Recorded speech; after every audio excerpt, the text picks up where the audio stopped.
Did you know that 40% of canine euthanasias in animal shelters are pit bull type breeds? People think these dogs are dangerous because of the way they look, and maybe most of these people have never actually met a pit bull in real life, they just heard horror stories. So, a pit bull isn't actually a breed, it's a dog that is American Pit Bull Terrier, American Staffordshire Terrier, and a Staffordshire Bull Terrier.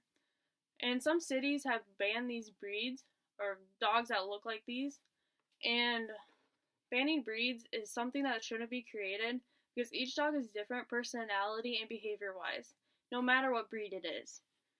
These pit bull looking breeds have been given a bad reputation because of bad people using them for illegal dog fighting. These dogs were trained to be aggressive. They were not born this way. Like I said before, 40% of canine euthanasias are pit bull looking breeds. And majority of these dogs were probably innocent, but nobody would give them a chance because of the way they looked. Another problem is cities banning these breeds. And according to the County of Denver, in Denver, Colorado, it is unlawful for any person to own a pit bull in the city limits. They require their humane societies that are registered and licensed under the city that they may temporarily keep a pit bull until Denver Animal Protection Services can come get it, or they're given permission to destroy the pit bull. So there are 11 cities in Kentucky, 6 cities in Arkansas, and 30 cities. And so these are just some cities and states that I found. There's many more that have dog ban breeds. And in Crowley, Louisiana, pit bulls, Alaskan Malamutes, Chow Chows, Huskies, and German Shepherds are all considered dangerous. And so I think it's unfair to those dogs that they're deemed dangerous because not all those dogs are dangerous. And they don't deserve to be stereotyped, and they deserve equal chances. So instead of banning dog breeds, we need to promote responsible ownership. According to the American Medical and Veterinary Association, responsible ownership is socializing your pet, properly training your pet, and spaying and neutering them. Another thing we can do is show people that breeds like the pit bull looking breeds, the German Shepherds, Doberman Pinschers, and Rottweilers are actually kind. They're just trained to be dangerous. And they look scary, but they're really not.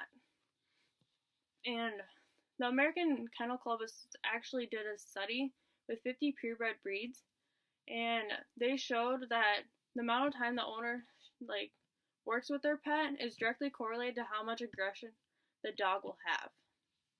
My own experience with these breeds, like pit bull looking breeds and German Shepherds, I've noticed that they've been really good for me. Their owners have trained them to listen to commands, and they don't jump up on you, and they respect you. And the worst dog I've ever worked with was a dog about this big, tiny little poodle looking thing, and this dog was trying to bite us. It took 2 people to work with her all the time, and we had to wrap a towel around her head, like a U shape, and we had to make sure she could breathe but also couldn't bite us. And she almost did bite one of the techs. But people may not think that promoting responsible ownership will work because they might think that people won't actually try to work with their dogs. But I believe people are more willing to do things with their animals than what you think. If we don't try showing people that these dogs are dangerous, they're only dangerous if you make them dangerous. And they're more innocent than what you think. And in animal shelters, they're going to keep having pit bull looking breeds and German Shepherds and Rottweilers and Doberman Pinschers all going to be in the animal shelters. And they might actually be innocent, but no one's going to want to adopt them just because of the way they look. So if we don't show people that they're actually kind, they're just going to get euthanized or live the rest of their lives in animal shelters.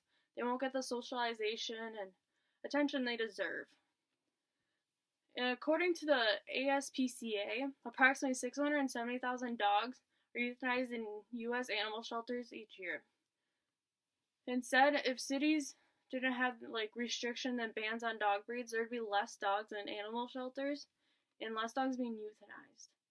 So we need to stop banning dog breeds because each dog has their own personality and behavior. And it's more directly correlated to how an owner works with their dog than how the dog is. If we don't stop, then more dogs will be in shelters and euthanized. If we do stop banning the breeds, these dogs will lose their bad reputations, and people won't have to jump through obstacles just to own their own pet that they want to own.